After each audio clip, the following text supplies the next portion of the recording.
E aí pessoal, eu sou o Marcos Freitas aqui para mais uma aula de cálculo numérico.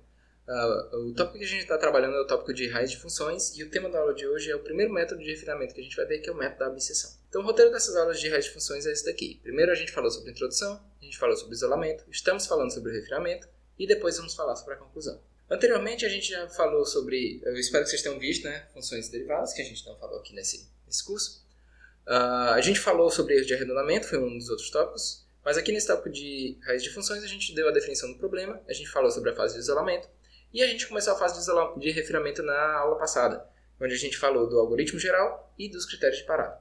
Nessa aula a gente vai começar a falar dos métodos de intervalo e a gente vai falar mais especificamente do método da abscissão, como ele funciona, qual é o algoritmo, qual é a condição de convergência para ele, como calcular o número de passos para ele convergir e quais são as vantagens e desvantagens desse método. Então, a gente falou na aula passada que existem 5 métodos de refinamento e 2 deles são chamados de métodos de intervalo, que são os métodos da abscissão e da posição falsa. São os métodos que a gente vai começar estudando. Em particular, a gente vai começar falando desse método da abscissão, tá? E os outros métodos são métodos que não dependem de intervalos, chamados de métodos abertos, que são os métodos do ponto fixo, de Newton-Raphson e da secante. Então, os métodos de intervalo eles têm algumas suposições. A primeira suposição é que é dada uma função f de x, que é dado um intervalo AB, né, são métodos de intervalo, então ele depende do intervalo. E que a função f de x é contínua no intervalo AB, e que f de A vezes f de B é menor do que zero, ou seja, existe uma raiz, eu sei que existe uma raiz dentro do intervalo AB. Não preciso saber se ela é única ou não, basta saber que existe uma raiz dentro do intervalo que vai de A até B. A ideia central é a gente diminuir o tamanho do intervalo AB, diminuindo a cada passo, a gente vai diminuindo o tamanho do intervalo AB, mantendo a raiz sempre dentro do intervalo. E aí, como a gente vai sempre diminuir esse intervalo AB, em algum momento, algum dos dois critérios vai ser satisfeito. Ou seja, em algum momento, B menos A vai ser menor ou igual que a tolerância, ou o módulo de f de x barra vai ser menor ou igual que a tolerância. Os dois métodos são os métodos da abscissão e da posição falsa. São os dois métodos que a gente vai estudar. Onde a diferença entre eles é como é que vai diminuir esse intervalo. O método da abscissão divide sempre o intervalo na metade. Já o método da posição falsa divide o intervalo com base em uma reta. O método da posição falsa vai ficar para a próxima aula. Nessa aula a gente vai focar no método da abscissão. Então vamos primeiro fazer essa análise gráfica aqui do funcionamento. Eu vou explicar o funcionamento do método da abscissão. Então suponha que eu tenho essa função f de x igual a x ao cubo menos 9x mais 4. E a gente já viu lá no isolamento que esse intervalo AB, que vai de 0 até 1, tem uma raiz. Então vamos montar aqui esse gráfico dessa função só para a gente ver como é que é o funcionamento do método. Então o funcionamento do método da abscissão é esse daqui. Eu tenho esse intervalo e eu tenho essa função. E aí o método vai descobrir o ponto médio. Né? E aí vai ser uma aproximação inicial. O ponto médio vai ser a aproximação inicial. O ponto médio A mais B dividido por 2. Né? Vai ser essa aproximação inicial. E aí depois o que a gente vai fazer é se perguntar. A raiz da função, ela está no intervalo que vai de A até x barra ou no intervalo que vai de x barra até B? Bom, claramente, graficamente, a gente consegue ver que o intervalo que contém a raiz é o intervalo que vai de A até x barra. Então, o que a gente vai fazer é substituir o x barra por B. Ou seja, a gente vai diminuir o intervalo trazendo o B para mais perto do A. E aí a gente vai fazer isso novamente. O método da abscissão descobre o ponto médio, então x barra é uma nova aproximação. E aí a gente vai se perguntar, a raiz, ela está no intervalo que vai de A até x barra ou de x barra até B? Então, graficamente, a gente consegue ver que está no intervalo que vai de x barra até B. Então, a gente traz o A para cá, para a metade do intervalo. Então, a cada passo, observe que a cada passo a gente está diminuindo o tamanho do intervalo. E aí a gente continua fazendo isso. Então, a gente dá uma nova aproximação para x barra, que é o ponto médio entre A e B.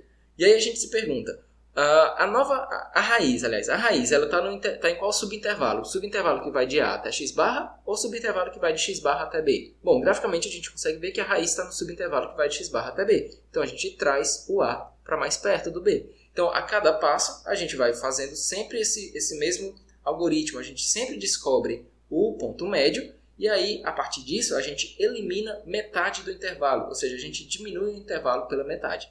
Então, graficamente, a gente consegue observar, a gente sabe que a função é contínua, então é fácil a gente verificar onde está a raiz.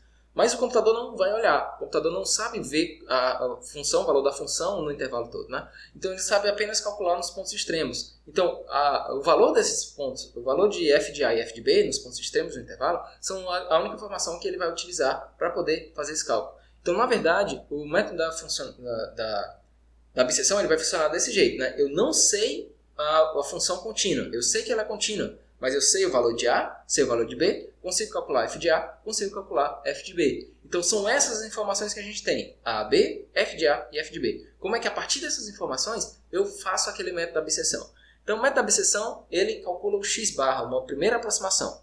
X barra é calculado como o centro do intervalo, né? Metade do intervalo que vai de A até B. E aí o que a gente faz é calcular f de x barra. Eu sei quem é a função, então eu consigo calcular f de x barra.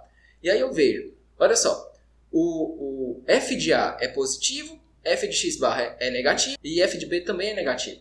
Então eu sabia que tinha uma troca de sinal que ia de f de A até f de B. E aí eu vou continuar tentando manter sempre essa troca de sinal. Então a troca de sinal está no f de A para o f de x barra ou está no f de x barra para o f de B? Bom, claramente a troca de sinal está do f de A para o f de x barra. Então eu vou fazer o quê? Eu vou trazer o B para cá, eu vou substituir o x barra pelo B. E aí eu continuo mantendo a troca de sinal. A troca de sinal agora está do f de A para o f de B. E aí o que eu faço? Eu calculo uma nova aproximação para o x barra, como sendo metade do intervalo. E aí eu calculo o f de x barra. E aí eu pergunto, onde é que está a troca de sinal? A troca de sinal está do f de A para o f de x barra ou está do f de x barra para o f de B? Claramente a troca de sinal está do f de x barra para o f de B. Então eu tenho que trazer o A para mais perto do B. Eu tenho que mudar o valor do A. Manter o valor do B e mudar o valor do A.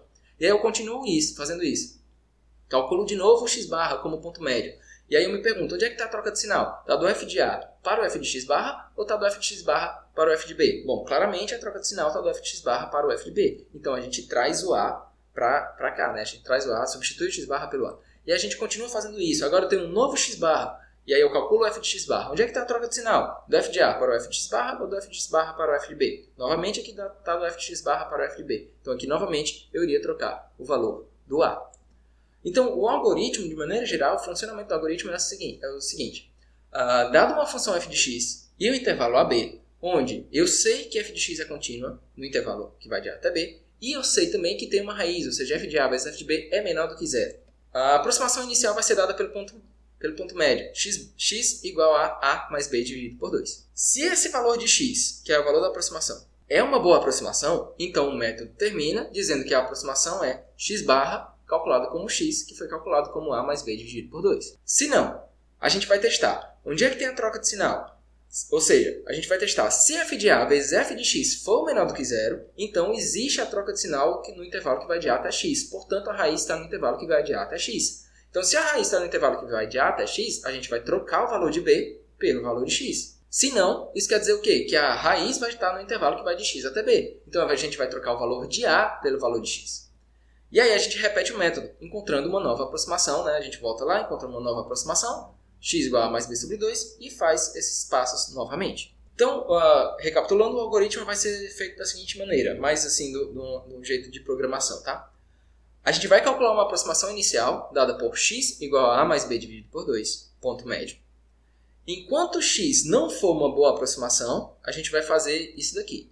Se f de A vezes f de x for menor do que zero, então o B a gente vai substituir pelo x, B igual a x. Se não, a gente vai substituir o A vai ser igual a x, A recebe x. E aí depois a gente vai calcular uma nova aproximação, x igual a A mais B dividido por 2. E aí a gente vai ficar nesse enquanto x não for uma boa aproximação. Quando x for uma boa aproximação, esse método termina. E aí quando ele termina, ele vai terminar dizendo que o x barra foi aquele último x calculado, né, que foi calculado como A mais B dividido por 2. Vamos fazer um exemplo. Então suponha que eu tenho essa função, f de x igual a x ao cubo menos 9x mais 4. O meu intervalo é o intervalo AB, que é o intervalo 0, 1, ou seja, A é igual a 0, B é igual a 1. E eu estou utilizando uma tolerância de 0,001. E eu vou montar essa tabelinha aqui, onde essa tabela vai ter o K, que é o passo, vai indicar qual é o passo que a gente está trabalhando. A é o início do intervalo, f de A é o valor da função calculada no início do intervalo. B é o final do intervalo e f de B é o valor da função calculada no final do intervalo. X vai ser aquele ponto médio, f de x é o valor da função calculada no ponto médio, e b menos a é o tamanho do intervalo.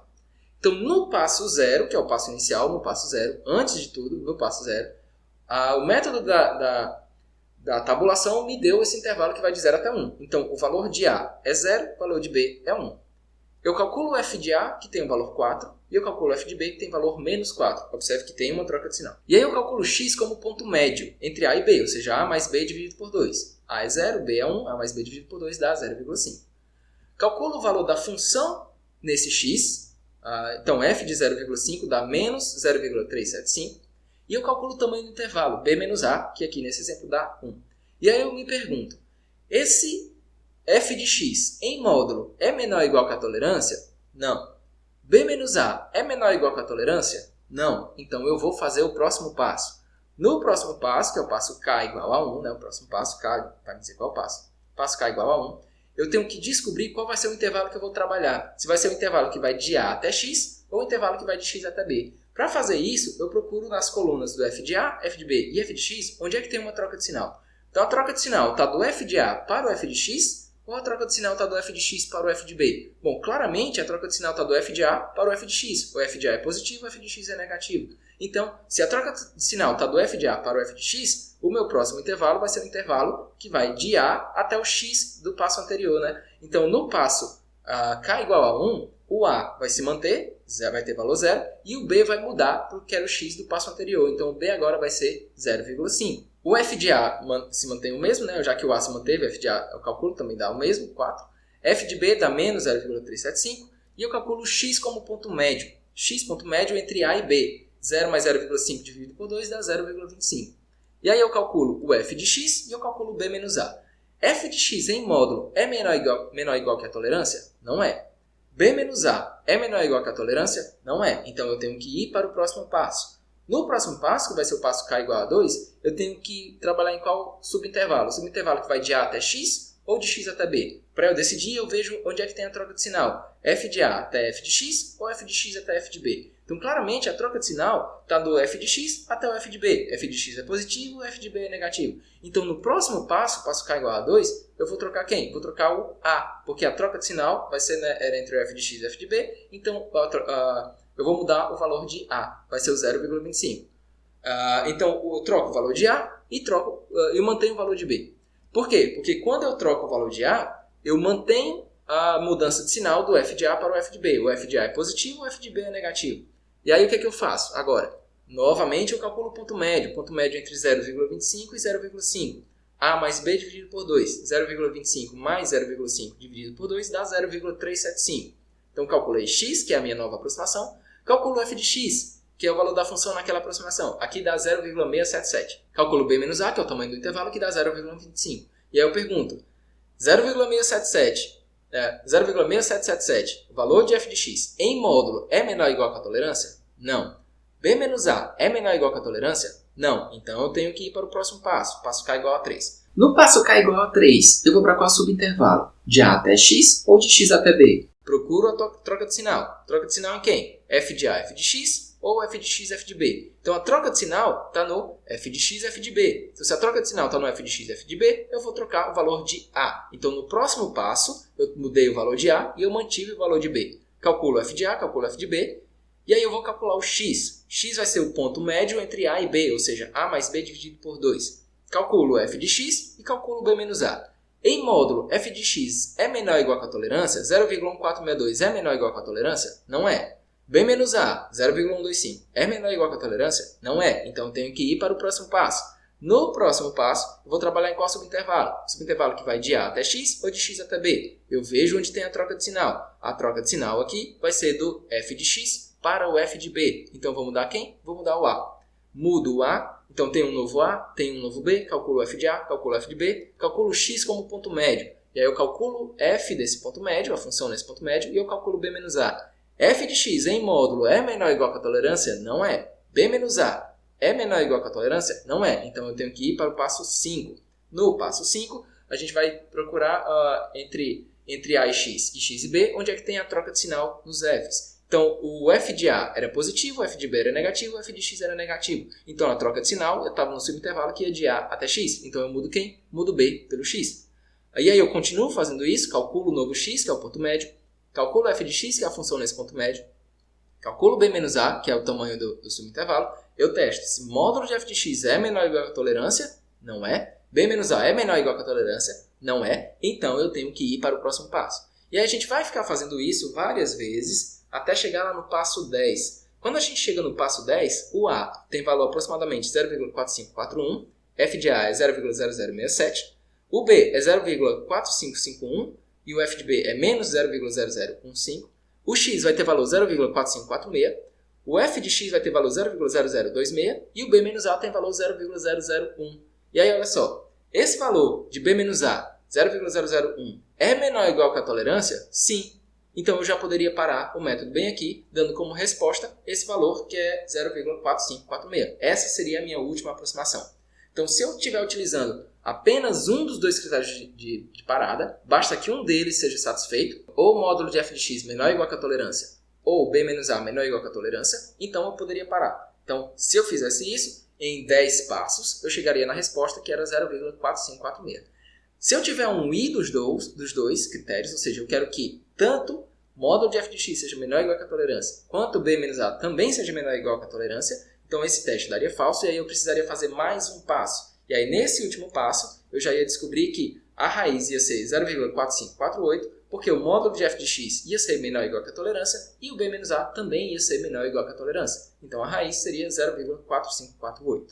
Observe o seguinte, que o módulo de f de a, o valor de f de a sempre mantém o mesmo sinal e o valor de f de b também sempre mantém o mesmo sinal. Então, o f de a ele começou positivo, ele vai positivo até o final. O valor de f de b começou negativo, ele vai negativo até o final. Poderia ter sido o contrário.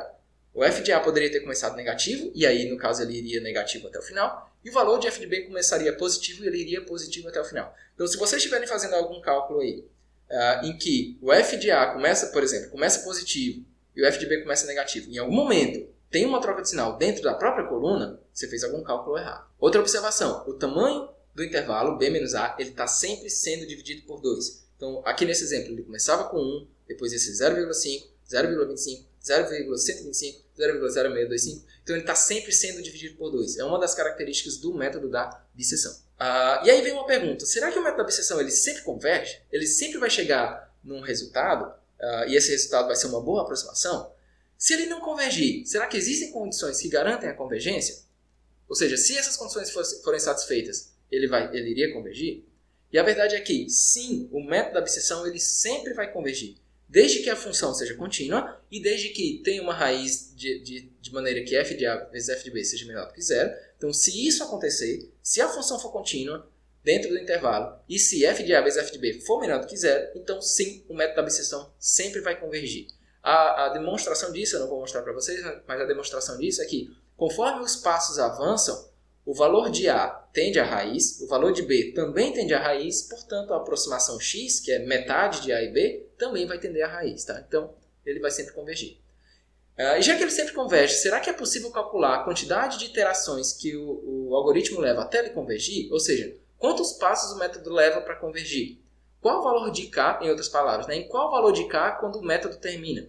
E é possível calcular isso. Né? E para fazer isso, a gente vai observar o seguinte, que no passo 0, o valor de A era o A original e o valor de B também era o B original. Então, a gente pode calcular aqui que B do passo 0 menos o A do passo 0 era o B menos A dado como entrada. No primeiro passo, no passo K igual a 1, o tamanho do intervalo, B menos A, ele é metade do intervalo anterior, do tamanho do intervalo do passo 0. Ou seja, é o B menos A original dividido por 2. No passo 2, no passo K igual a 2, o tamanho do intervalo é metade do intervalo do passo 1, ou seja, é o intervalo original dividido por 4. E aí o intervalo vai sempre sendo dividido por 2. Então o intervalo era B menos A, depois B menos A sobre 2, no passo 1. Depois no passo 2, no passo K igual a 2, era B menos A sobre 4. No passo K igual a 3, vai ser B menos A sobre 8 e assim por diante. Até que no passo K, que é o passo K em que ele termina, o tamanho do intervalo, BK menos AK, né? B do passo K menos o A do passo K, vai ser calculado como B menos A, o B menos A original, dividido por 2 elevado a K. E aí o que a gente quer é que esse tamanho do intervalo seja menor ou igual que a tolerância. Ou seja, o B menos A do passo K seja menor ou igual que a tolerância epsilon. Só que o B menos A do passo K, ele é o B menos A original dividido por 2 elevado a K. E aí a gente pode inverter isso, né? Fazer com que B menos A dividido por epsilon seja menor ou igual que 2 elevado a K. E aí a gente consegue calcular o K como sendo o K tem que ser um número inteiro maior ou igual que log de 2, log na base 2, de B menos A dividido pelo epsilon. Vamos pegar aquele exemplo, mesmo exemplo, onde eu tinha esse intervalo que é de 0 até 1 e a minha tolerância era 0,001. E aí a gente coloca justamente naquela fórmula, né, o K tem que ser maior ou igual que o log na base 2 de B menos A dividido por epsilon. E a gente vai ver que esse log na base 2 vai dar 9,9 9,9658. Só que eu quero que o K seja o menor inteiro maior ou igual que esse valor. Ou seja, o K vai ser igual a 10. E aí, se você voltar para aquela tabela anterior, a gente viu que justamente no passo K igual a 10 é quando o tamanho do intervalo fica menor ou igual que a tolerância. Então, vantagens do método da abscissão. Primeiro, ele tem a convergência garantida. Ele sempre vai encontrar uma resposta, sempre vai ser uma boa resposta. São cálculos muito simples para a gente fazer a aproximação, ou seja, a gente vai sempre pegar o tamanho do intervalo dividido por 2. E a gente sempre pode calcular a quantidade de passos que ele leva para poder chegar nessa resposta por aquele critério de que o tamanho do intervalo tem que ser menor ou igual que a tolerância.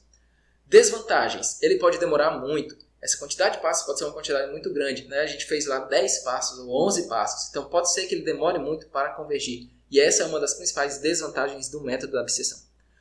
Observação. Tem muita gente que utiliza o método da abscissão como uma melhoria do método de isolamento. Então, faz a fase de isolamento e utiliza a abscissão para a fase de isolamento, encontra um intervalo e utiliza esse intervalo como um passo inicial para métodos mais rápidos, que são métodos que a gente vai ver posteriormente. Tá? Então, a gente termina aqui o método da abscissão. Primeiro eu dei uma ideia de como funcionam os métodos de intervalo, né, que eles funcionam sempre diminuindo o tamanho do intervalo, e eu expliquei o algoritmo da abscissão, que ele vai sempre dividindo o intervalo na metade. Tá? Eu falei como calcular a aproximação, falei dos critérios de convergência e falei da quantidade de passos. Tá? Nas próximas aulas a gente vai continuar falando de método de refinamento, e a gente vai falar sobre o método da posição falsa, que é o segundo método de intervalo, e depois a gente vai falar sobre os métodos abertos. Obrigado por assistir a aula de hoje e até a próxima. Valeu!